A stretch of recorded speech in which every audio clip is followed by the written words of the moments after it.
You know, after being on the internet for the majority of my adult years, there's not particularly that much that can shock me anymore. But you know, Zoe Laverne earning 10 million views per TikTok and charging $15 for a photo of her and her child after surviving multiple allegations, it's fair to say that that shocked me a little bit. And I know what you're thinking, Fraser, have we missed a few chapters in this story? And yes, yes we have. We've missed a vast amount of In fact, I feel like we've missed a sequel to a sequel. I feel like a lot has happened in the last year, and today we are going to be going back to the story of TikTok's most popular predator, Zoe Laverne. Don't cry. It's okay. Shut it off. She wants to say hi to her fans. Say hi to them, Zoe. Hi, guys. And don't believe everything you hear. Now, if you're not too sure what the context of that clip is, allow me to provide the context. So, basically, this is a clip of Zoe Laverne and her good old mother pretty much crying for sympathy. Sympathy for what, you may ask?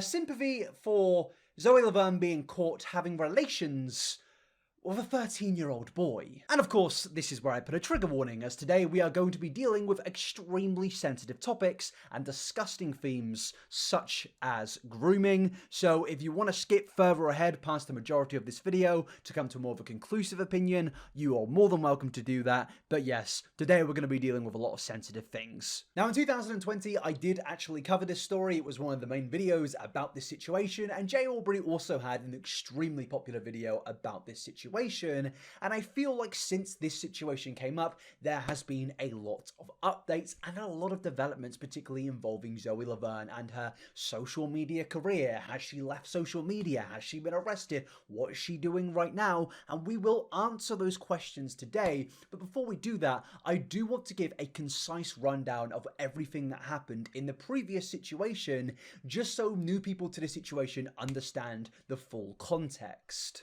So what we're going to do is go back to the beginning of this story, and no, not the story of where she was crying about Chai D'Amelio overtaking her and followers. I've been literally crying about this for like an hour because it's just so like pathetic that like she just comes in and like almost like she's so close to passing me, and everybody's reminding me that she's gonna pass me, and I just want to prove this bitch that I am better than her because I am Zoe Laverne and I am literally the star of TikTok. No, that's not where we're going to start the story. In fact, we're going to start the story at the very beginning of the grooming allegations that faced Zoe Laverne in late 2020. Yes, the age is a bad thing. Yes, it's wrong. Yes, it's not good.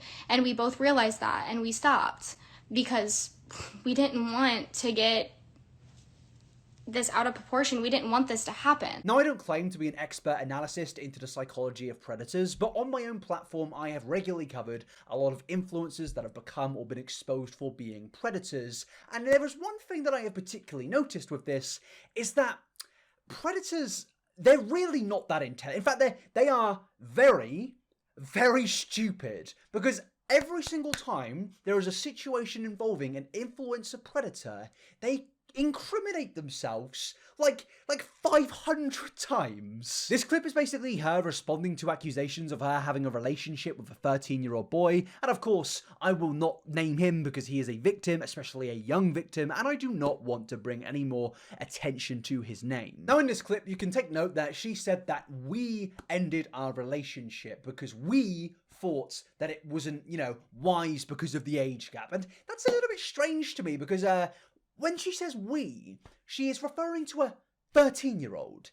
13 years of age. 13-year-olds cannot consent because they are children. Now, I believe the main reason that Zoe is using the phrase we is because she obviously has a very young, impressionable audience. Her entire TikTok platform is based on her doing dog shit dances where, for some reason, a lot of people find it entertaining. And for me, I see it and I think, wow, for one, you can't dance. And for two, you're a nonce. But yeah, it's a manipulative tactic to convince a young, impressionable audience that they resolved the issue together, like a 13-year-old can actually speak on these things, you know?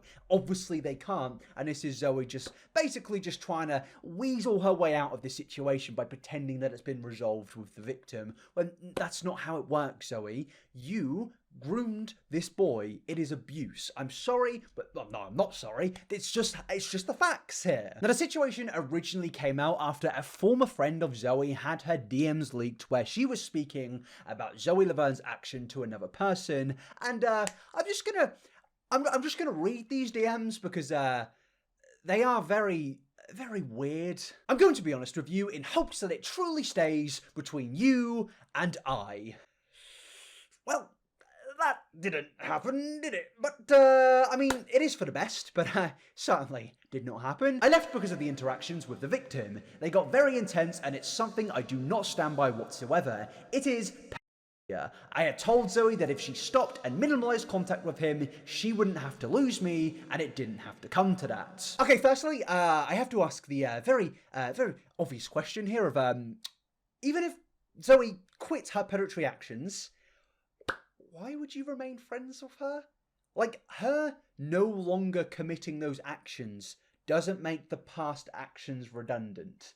They still happened. I can't just, you know, I can't just steal something and I'm in a court case and then suddenly I'm like, all right, I won't steal any more Teslas again in the future. I won't rob any more banks again in the future. Please absolve my crime. It doesn't work like that. Does not work like that. But alas, I fully understand that the friend is not the problem here. The problem is, of course, Zoe Laverne and the things that have been exposed in these messages. This person in these messages clearly stated that Zoe was engaging in a relationship with a 13-year-old boy, and naturally so, at this point there wasn't exactly any evidence of this, but, you know, it's a pretty strong accusation, and you do have to wonder why they would lie about this in DMs to another person. It wasn't like it was a thing posted everywhere at the time. It was more just leaked DMs. But, you know, this caused a lot of controversy, and Zoe, as she does there, she responded in, naturally, a quite terrible way. Stop the rumors, stop spreading things that aren't true, it's ridiculous. And learn to spread love and not hatred. 16 seconds later, multiple videos were leaked of Zoe Laverne and this 13-year-old boy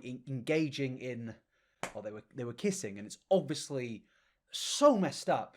But the fact she was just so willing to lie, and obviously she would lie about it, but it's just mental that literally a few hours later these videos got leaked, and you just have to wonder, what is going on here? And when I say what's going on, I'm not even necessarily talking about these crimes, because we know what's going on here. She is a predator. But what I'm saying is, what is going on here is, why is she now getting 10 million views of TikTok a year later? What is going on there? I'd like to know. But to make things even worse, in that response video, the victim is literally in the Instagram post. I truly do not understand how you can be that evil. Yes, evil to do that. That is so sick and twisted, especially when you know you are lying, and then you put the victim in your response, and then shortly get exposed even further. But remember, guys, cancel culture exists, you know. It certainly exists, guys. It's very much a real thing, and really ruins absolutely everybody that deserves it. I've been literally crying about this for like an hour. Now I'm panicking.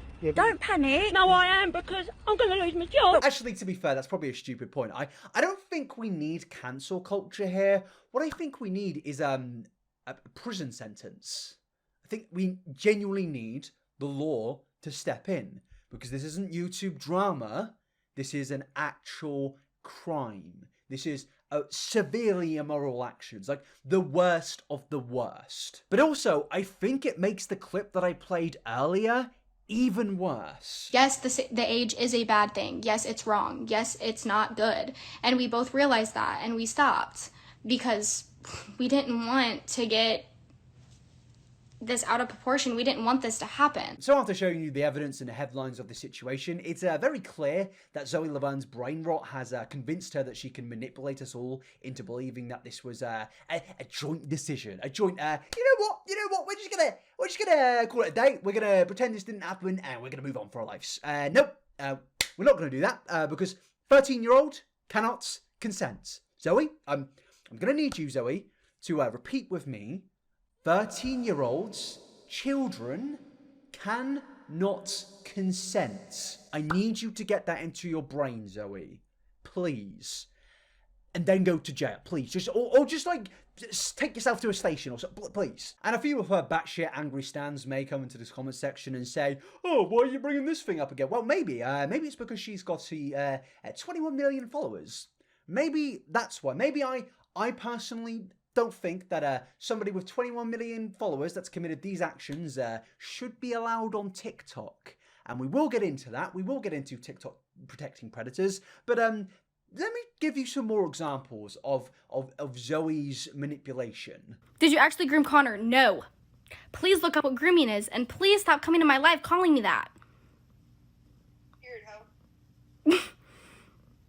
You guys, genuinely, do not know your facts. You think you do because you, listen to YouTube videos and all these accounts, but, you don't even know what actually happened. No one groomed anyone.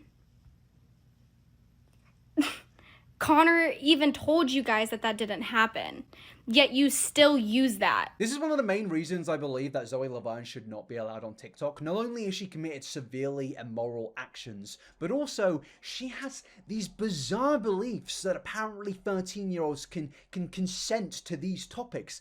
They can't, and I will keep reiterating that point, but I feel like somebody who has such a massive platform should not be allowed to continue to post these beliefs and post this rhetoric because it's very dangerous. I believe that this could easily spread onto her young, impressionable audience. Her audience has let her get away with this. They have seen the things that she has done and they've just allowed it to continue. And that's worrying because now I am genuinely worried that a bunch of young people believe that what Zoe has done isn't that bad. Especially when Zoe continuously admits to the crime. Yes, he's a minor. 13 and 19 is illegal, yes. But the police were already involved. Pardon? We saw it. No, you didn't. You saw us kiss. What? I'm so confused here because she's like, no, I didn't do anything wrong. I didn't commit a crime. We saw it. No, you didn't. But also the police were involved and there is evidence on camera. The police were already involved. You saw us kiss. Are you well? Oh, clearly not, but what? But now I've shown you everything. Now we are back up to the present. You should understand now that Zoe Laverne clearly is a TikTok predator with millions and millions of followers, who I believe is a dangerous person that should not be allowed on TikTok, especially when she actually seemingly believes some of the things that she says. Yes, I think she is very manipulative, but at the same time, I definitely think that she believes that there is a strong essence of truth in her words. Now, the question a lot of you are probably wondering is, did Zoe go to jail? Does she have a criminal record? As far as I know, no, which absolutely baffles me, but no, she doesn't have a criminal record and she isn't in jail, and she is actually doing better on TikTok than she has ever done. And some of her stans will come to this comment section and argue that this is an indication of her evidence. Yeah, this is an indication of her innocence. Like no rich and famous people have committed horrible crimes and are living freely in their mansions. Sure, yeah, that's never happened before. It's not like there aren't people on this very platform that have admitted to crimes and are still sitting in their mansions. One guy in particular comes to my mind, beginning with Jay. So the main question on my mind is, why are TikTok continuously protecting predators on their platform? Because TikTok know about this. There is no way in hell TikTok don't know that a creator on their platform with 20+ million followers has admitted to the things that she has admitted to. They 100% know, but I strongly believe that the reason she is still on that platform is because she brings in views, brings brings in new people and brings in traction and ultimately money to the platform. I'm usually pretty skeptical when it comes to deplatforming. I spoke in a recent video about how I don't believe, for example, that Nikocado Avocado should be deplatformed, but when it comes to a content creator that is actually admitted to serious immoral actions which are crimes, then I think that's a completely separate situation. Hot take, I don't think predators should be allowed massive platforms. I think that they should have those massive platforms removed from their grip. But secondly, how did Zoe actually get away with it, and how is she actually still thriving? I am 5 months now. I am 19 weeks and 3 days pregnant. And this might be a controversial statement. I feel like out of everything I said in this video, it's been pretty tame so far, but I genuinely believe that Zoe Laverne's pregnancy saved her career. Now, that might be a little bit of a controversial statement, but you know, I don't actually care. She's a predator. If I hurt her feelings, who gives a shit? But let me explain my reasoning. It starts off with her young, impressionable fans. Zoe uploaded multiple live streams, videos, TikToks of her crying by herself, crying with her mum, where she is basically begging for sympathy from her young and impressionable audience. And naturally so, Zoe's fans were like, oh no, she's crying. She's clearly learned from her mistakes, because when you're at a young age and when you're heavily interested in a content creator, you are most likely going to look past a lot of things, because for one, at that age, you most likely do not understand the severity of that crime, particularly when that content creator you like is saying that it's not a bad thing. Well, saying it is a bad thing, but not the worst thing in the world, that she's grown and changed. I'm this monster, and that I'm a pedophile, and that I'm a groomer and stuff. I never groomed Connor. I would never do that. I would never do anything without his consent, and we didn't do anything besides kiss. So I don't know why it's so big and why everybody thinks that other things went on, but it didn't. And we already had a whole talk about it, like with his family and with mine. Like everything was calmed down, and then the videos were leaked. And that's really all I can say. Like I don't have anything to say besides that, because that's the truth. That's what happened. It's not something that I'm proud of. It's not something that he's proud of. It's something that we both learned from, and we are sorry. Like, genuinely, we're very sorry. Now, naturally, you do have to wonder of why is TikTok allowing a content creator of such magnitude to remain on their platform after saying things like that. She said that she would never do something without consent. Well, I'm afraid, Zoe, I've got a newsflash. You did do something without consent, because once again, I will repeat it to you to get it into your little brain, 13-year-olds cannot consent. And also, the persistent use of we are sorry is absolutely vile. Why are you saying that the victim is sorry? Oh, I know why. I know why you're saying that, because you're trying to convince your audience that it was a collaborative mistake and that you've grown from it and you've changed. Those impressionable fans will eat that up and then go to her comment sections and flood the comments with love, support, and completely and utterly drown out the criticism and the negativity. So with all of that happening, with all of the negativity drowned out, we then move on to the very important thing of Zoe getting pregnant. Now, I'm not saying Zoe got pregnant on purpose. That isn't my argument here. My argument is that a lot of influencers get pregnant and it brings in a lot of attention. A lot of viewers will most likely stick by the content rather than drifting away from the content creator and moving on to other people, because it's a pretty interesting thing.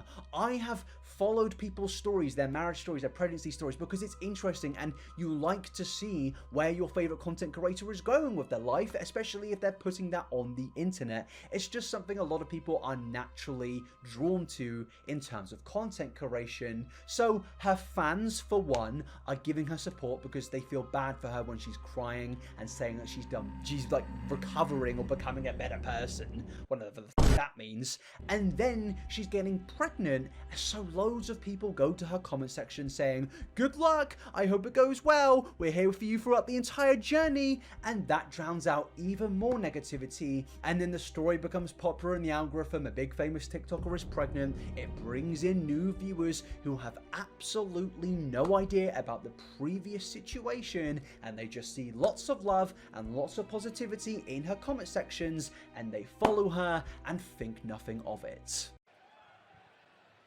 Wow. And I know it sounds like this wild Shane Dawson theory, but to be honest with you, I think it's very plausible. A lot of positivity coming to our comment sections. It's not likely people are just going to go randomly search Zoe Laverne nonce into YouTube. Most people are just going to casually scroll through TikTok, click follow, and think nothing of it. I think we've all followed people without knowing a single thing about that content creator, because why would we go and search up the worst about somebody that could possibly have happened? It just isn't a regular thing in my opinion. I understand nothing. So yes, this is how Zoe Laverne survived the situation and continued to grow even further. She manipulated her previous audience, they flooded her with positivity, and it just led to an even bigger audience. It's messed up, but that's just how it works. I also find it very entertaining that a lot of her fans are like, oh no, she's changed, she's a completely different person now, humans grow and make mistakes. No, we're not going to do that. But also, I actually think that Zoe in general is a very nasty person. I mean, I feel like the past of this whole video explains that, but just watch this clip. All the people that come into my life and say, oh, I've changed, I swear. You know how they do? I won't expose you, I'll let you speak your mind and speak your opinion and it'll stay between us. Never again is that happening. You're never gonna be trusted again. And that's your stupidity and that's your mistake. So you can live with that and you can just realize that it's never gonna happen again. So don't be, this is like only to a couple certain people, so don't like think this is directed to everybody, but don't be trying to come back to my DMs months down the line saying I'm sorry and that I've changed, because I'm not gonna reply. Is this somebody that seems sorry? Is this somebody that has regret? Is this somebody that has grown from the situation? No. This is somebody that is actually blaming other people because they came out and exposed her terrible actions. This is a pretty good character summary of Zoe Laverne. She says that, oh yeah guys, sorry, I knew this thing was bad, but also those people that, actually outed me for doing those bad things, they're scum. It's absolutely insane to me. Not only did she get away with it, but she also gained millions of followers and she also made more millions of dollars, but now she actually has the audacity to go and attack other people who exposed her. Zoe, you're not the victim here. You're the predator. Now, a lot of you may be wondering, bar the pregnancy and bar the situation that we've been covering today, what else has Zoe Laverne been getting up to in her spare time during the last year? Well, for one, recently there was a bit of old controversy surrounding Zoe after she went on Instagram and said, hey guys, I just gave birth to a newborn and if you want to pay $15 for a photo of me and them, you're more than welcome to. That's definitely not really weird, Zoe. It's definitely not weird that the first thing you did as soon as your child was born was say, hey, how can I monetize this one day old child? That's such a clear indication that you have the worst case of brain rot. Zoe, it's a baby. It's not a fashion statement. It is literally your child. I have made a video about family channels. Please do not follow that route. Please do not think, hey, how can I monetize my child? That's such an immoral route to go down, especially when they were literally born only so recently and you charge money for photos of you and that. It's balmy. Now, Zoe has retracted this since after the backlash, which is incredible to me that she was more responsive to that situation than the one from last year. But then we move on to another situation where Zoe Laverne actually got involved in the political stratosphere. Yes. This is only going to go down too well. Okay, so I found that I need to address this because people are calling me a Trumpy and stuff, and it's really annoying. So let me just say something real quick. A video of me got leaked of me saying that I'd rather have Trump over Biden because my gas is so expensive and I don't want to pay $80 to fill up my car when normally it was like $20, okay? I'm old, I'm an adult, and I'm gonna complain about gas. I don't like Biden, and I don't like Trump. So not only is she a predator, but she's a centrist. Okay, no, I'm joking, calm down. My point here is that I find it very, very evident that Zoe Laverne has swiped things so cleanly under the carpet that even when she is in such political drama or drama involving her charging money for photos of her and her baby, nobody seems to bring up the allegations from last year because Zoe has manipulated her fans from that period of time so much that everybody is just forgotten. It's not even brought up in these situations, which is absolutely crazy to me, and it just confuses me because whilst I think Zoe Laverne has absolutely no IQ, she's somehow this manipulative genius. I don't know if she means to do it, but she certainly is good at it. Zoe Laverne is such a very strange case of influencer. She's a complete dramaholic, and I think that's evident given the millions of videos of her crying, and it's just incredibly embarrassing. But in general, she seems to be able to manipulate her fan base no matter what, and convince them that she is this changed, wonderful human being now, when in reality, I think Zoe Laverne is a bad person who does not deserve to have her platform. Don't get me wrong, when it comes to social media, I'm very open to mistakes. I'm very open for people to grow and change and learn from their past, but not in this situation. When you're making a mistake and learning and growing, that's like, oh, sorry guys, I cheated on my girlfriend, or I said a bad thing. That's a pretty human thing. But what Zoe has done, one strike and you're out. One strike and you lose your million follower platform. I don't give a shit what anybody says. Oh, no, but these platforms are superstar. I don't care. She didn't go to jail. I think losing her TikTok account is a fair trade in this situation. So to conclude this, I think that Zoe Laverne should not be allowed on TikTok. I think that she won't go to jail. I think that ship has sailed a long, long time ago. But what I want you guys to do is to share this video. Even just share the information. Tell people about this story, because I think it's very terrifying that somebody like Zoe is allowed to continue to make money and grow, and especially with a young, impressionable audience. I think that's disgusting, and I think the only way we can resolve this is by talking about it. But that is the end of the video. Thank you so much for coming along. I'm aware this was another very serious video, but if you are new here, please be aware that not all my videos are serious. We do a lot of fun things here and there, I promise. But also, if you do want to like this video, that would be amazing. YouTube does suppress these styles of videos, so I very much appreciate it. If you like this video, commented something like beans, I don't know. Let's try and get to like 30,000 likes and 5,000 comments. That would be amazing. And my social medias, if you want to keep to updates on there, is iNumber69 on Twitter, iNumber on Instagram, and I also have a second channel called iNumber Live. It's all in the description. Thank you so much for coming along, you wonderful people, and I will see you in a video where I'm not talking about Zoe Laverne. Peace out, everybody. Have a wonderful day, and please be sure to speak about this to other people. Yeah. Bye.